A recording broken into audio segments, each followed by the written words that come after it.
Do you guys see this? It doesn't seem that dangerous.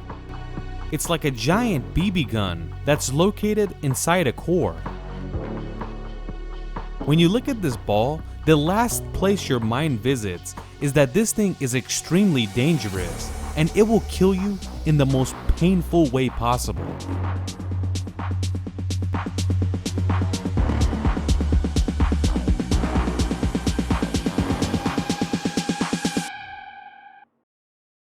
In the year 1945, when they were working on the Manhattan Project, they made this ball from plutonium and gallium.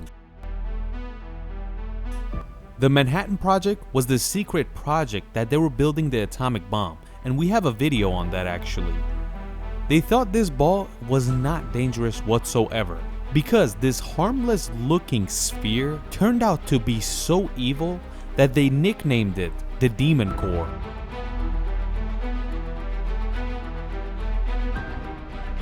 When we're talking about bombs and developing atomic bombs, it has to do with the war because they go together.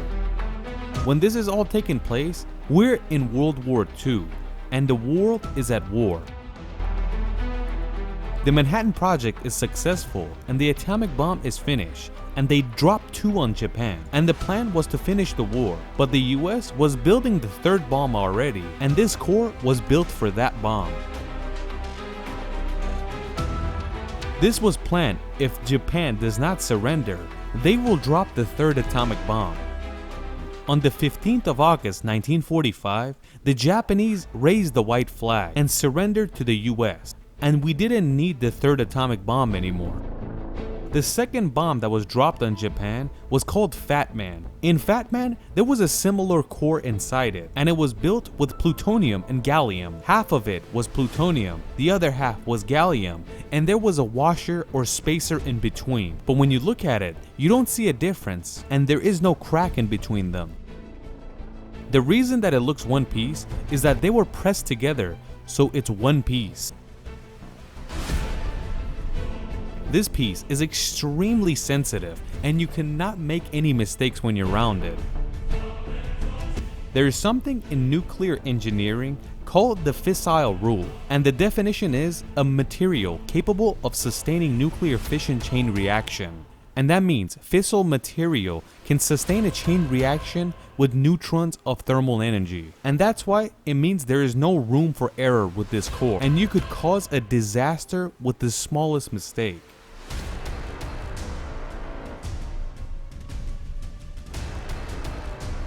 So this harmless looking metal sphere is doing its job, and the Manhattan Project employees that were the first people to get their hands on such objects were working on it, but they didn't know that they're playing with the lion's tail. The lack of knowledge of the radioactive materials caused a lot of people to die. One of those people is this person, Harry Daglia, a 24 physicist that worked on the Manhattan Project. On the 21st of August 1945, he was working on the Demon Core, and he had no idea how dangerous it is. When this physicist was working on the Demon Core, he was all by himself in the room.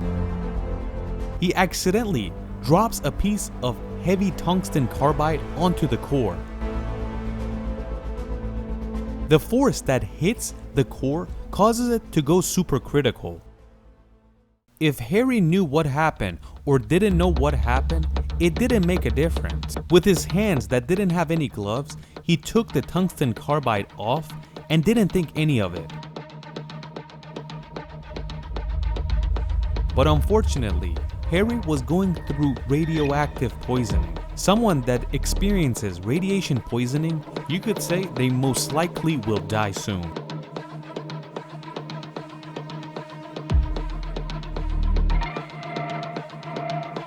Harry goes into a coma the same day. He survives for 25 days, but he would have been better off if he didn't, because the radioactive poisoning was eating him from the inside out, and it was making his organs fail one by one. It was like an extremely high-speed cancer that spread everywhere quickly. Harry was one of the first people to receive radiation from radioactive material. This was Harry's hand after the incident that was taken in the hospital. This was the same hand he used to move the tungsten carbide. Harry basically died for doing his job, but the people didn't realize that it's the core doing all this. Nobody believed that this piece of metal actually did all that. Even though they realized someone died a tragic death because of working on this core, they only changed one law, and that law was to not work alone when you're working with radioactive material, and you have to at least have 2 people present. A ridiculous law that didn't help anybody. They still didn't realize that this sphere is the devil, and that's why 9 months after Harry, another physicist by the name of Louis Slotin starts working on the sphere once again. This young physicist worked on the Manhattan Project since 1942, so he was experienced with uranium and plutonium. As you know, when you work in a high secret place like this, you can't just quit out of the blue because you work somewhere extremely secretive. Louis wanted to quit his job very badly, but he wasn't allowed to. This was brought to light by his writings that he always wanted to quit the job, but he was forced to stay. Either way, on the 21st of May 1946, Louis Slotin was working on the Demon Core. Just like the law says, Louis could not work on the core alone, and that's why he had a partner with the name Alvin C. Graves. The plan was to insert this core into a beryllium case. Beryllium is a metallic element, and it's number 4 on the periodic table. It's located right here, next to lithium. The beryllium case was 2 half spheres, and the core was meant to go in the middle of it. But the plan was to never let the beryllium touch each other, and there always has to be a space between them. If the space is closed, it will go critical. It seems like Louis Slotin didn't know what he was working with, because when he was about to close the beryllium case every time, he would use a flathead screwdriver so they don't touch each other. These pictures were taken when they were doing that. When they're working with these dangerous materials, they don't have a mask, they don't have proper clothing, they don't even have proper gloves. You could say these people died for nuclear knowledge. The flathead screwdriver was doing its job nicely, and it was keeping the beryllium separated. But it's a flathead screwdriver, so it easily slips and lets the other 2 touch. When the 2 beryllium pieces hit each other, it goes supercritical. At that time, there were more than 2 people in the room. Louis Slotin was the man in front of the core, and he asked his colleagues, "Do you guys have a foul taste in your mouth?" They asked him, "How is it sour?"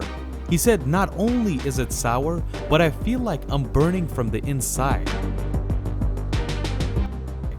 That's when he realized he messed something up, and he inserted the flathead between the beryllium and lifted it off. Since Louis was in front of the core, most of the radiation was directed into him. The other people were hit with the radiation, but not as bad as Louis. Minutes after he says, "I'm burning from the inside," he immediately throws up. And I'm talking about violent puking. And that's why they sent him to the hospital. When he gets to the hospital, he goes into a coma, and the doctors realize that his body is burning, and the burning started from his hand's skin. The doctors see something unbelievable. When they take pictures of Louis's insides, they realize that there are burn marks on his intestines and organs, and they say to themselves, "We have never seen like this." If Harry Dog Leon lived for 25 days, Louis Slotin died in 9 days, so you could say he suffered way less. So what happened to the other people? There were 4 other people in the room, and they feel sick and go to the hospital as well.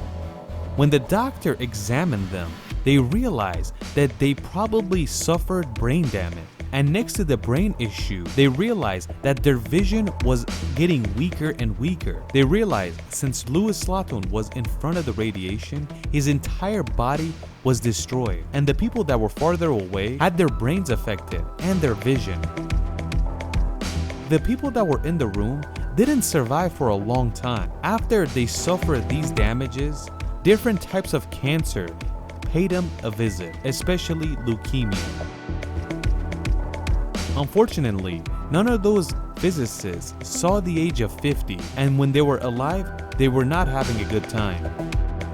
When this happened, they set a new law that whenever you're working with this stuff, have 20 people in the room. But that was obviously a joke. But after this actually took place, they realized that it's this metal sphere doing all the damage, and we can't take it as a joke and use flathead screwdrivers to work on it, or work on it without any gear.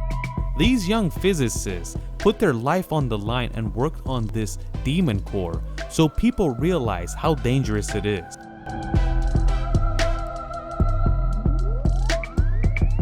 After these deaths, working on radioactive material went behind a glass wall, and they never have direct contact with material like this again. After, they had to work with special machines and special clothing so they don't contact it whatsoever. We've made a lot of videos about radioactive materials on all of our channels, and if you would like to check them out, please do.